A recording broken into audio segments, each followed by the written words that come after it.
Em nosso estudo de hoje está no Evangelho de João, capítulo 7, versículo 20.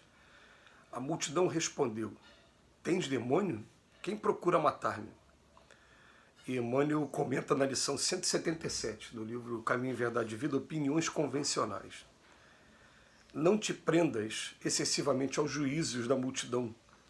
O convencionalismo e o hábito possuem sobre ela força vigorosa. Se toleras ofensas com amor, chamam-te de covarde. Se perdoa com desinteresse, considero-te tolo. Se sofres com paciência, nega-te valor. Se espalhas o bem com abnegação, acusa-te de louco. Se adquires característicos do amor sublime e santificante, julga-te doente. Se desestimas os gozos vulgares, classifica-te de anormal. Se te mostras piedoso, assevera que te envelheceste e cansaste antes do tempo. Se adotas a simplicidade por norma, ironiza-te às ocultas. Se respeitas a ordem e a hierarquia, qualifica-te de bajulador. Se reverencias a lei, aponta-te como medroso. Se és prudente e digno, chama-te fanático e perturbado. No entanto, essa mesma multidão, pela voz de seus maiorais, ensina o amor aos semelhantes, o culto da legalidade e a religião do dever. Em seus círculos, porém, o excesso de palavras não permite, por enquanto, o reinado da compreensão. É indispensável suportar-lhe a inconsciência para atendermos com proveito às nossas obrigações perante Deus. Não te irrites, nem desanimes. O próprio Jesus foi alvo, sem razão de ser, dos sarcasmos da opinião pública.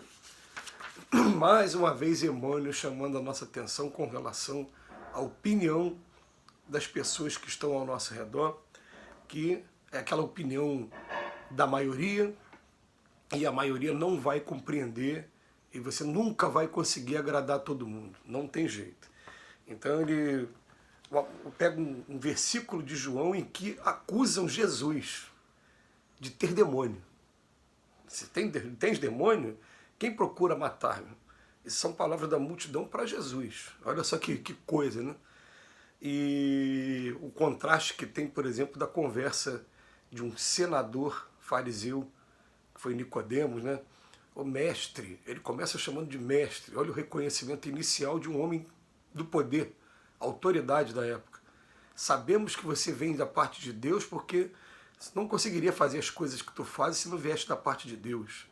É bonito a reverência, mas dos outros não, da grande maioria da multidão. Inclusive foi o que aconteceu até no dia do martírio mesmo, né? Preferiram liberar um ladrão conhecido, que era o Barrabás, e crucificar o próprio Cristo. Então o que ele está dizendo para a gente aqui? É que para qualquer coisa que a gente vai fazer nesse mundo, a gente não pode jamais se apegar à opinião das pessoas. As pessoas ficam assim, mas o que é que vão pensar de mim? O pessoal vai falar mal de mim? E com toda sinceridade, chega uma hora que eu não estou nem um pouco preocupado com o que as pessoas vão pensar, e esse deve ser o destino de cada um de nós também. A gente chegar a esse ponto de não ter essa preocupação. O que importa, na verdade, é a minha consciência e o meu relacionamento com o Pai.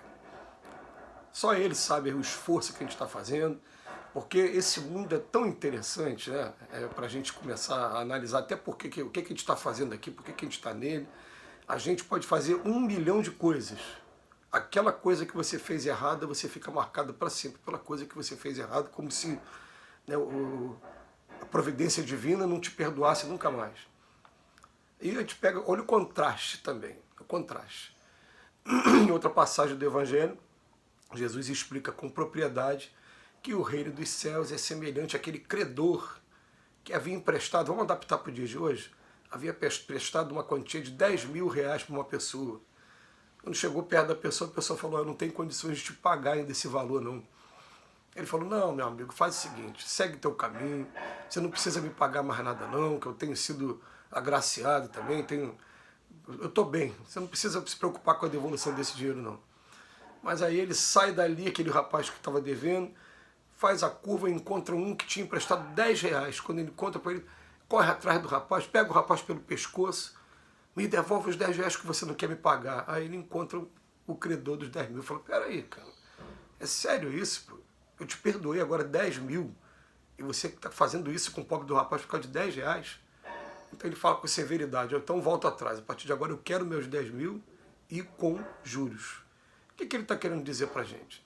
Ele está querendo dizer para a gente que a gente não tem que ficar preocupado em ressarcir, em resgatar, como as pessoas falam por aí, tudo que você faz, não, que você fez de errado, não.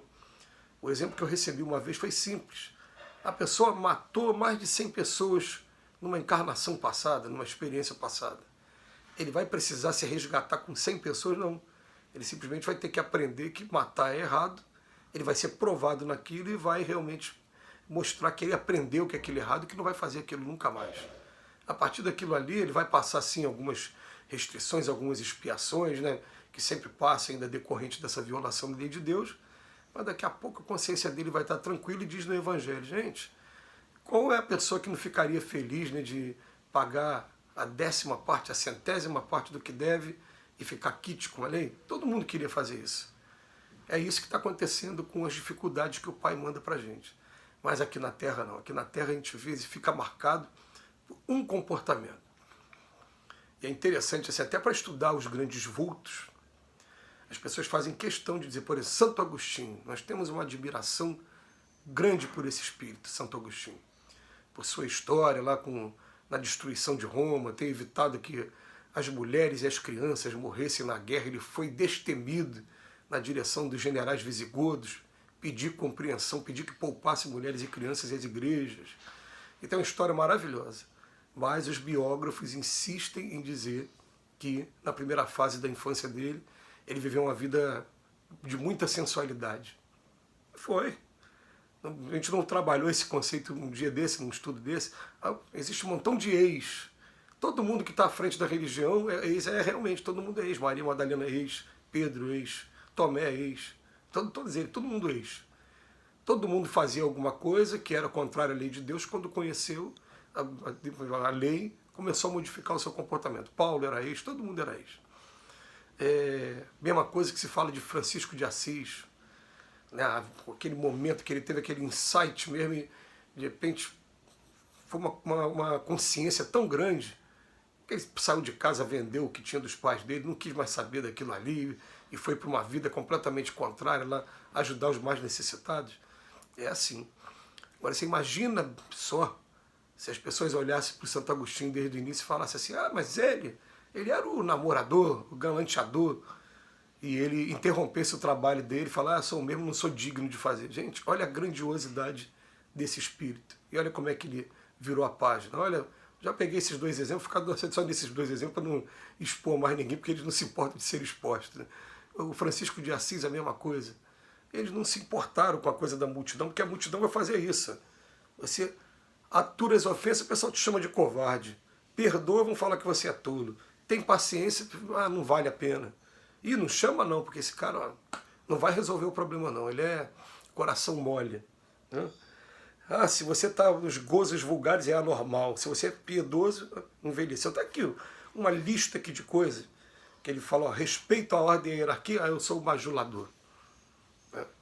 Não, o bom é ser revolucionário, lutar contra, né? Então, o que acontece? A multidão vai ter sempre uma palavra de desencorajamento, uma palavra que vai enaltecer aquele lado sombra da gente. Só que a gente tem que lembrar de uma coisa. Todo mundo aqui na Terra tem lado sombra e tem lado luz. A Terra não é lugar de espírito somente com lado sombra. Então, por mais sombra que alguém tenha, a pessoa também tem um lado luz. E Jesus, o que ele vinha fazer? Ele vinha colocar em evidência esse lado luz.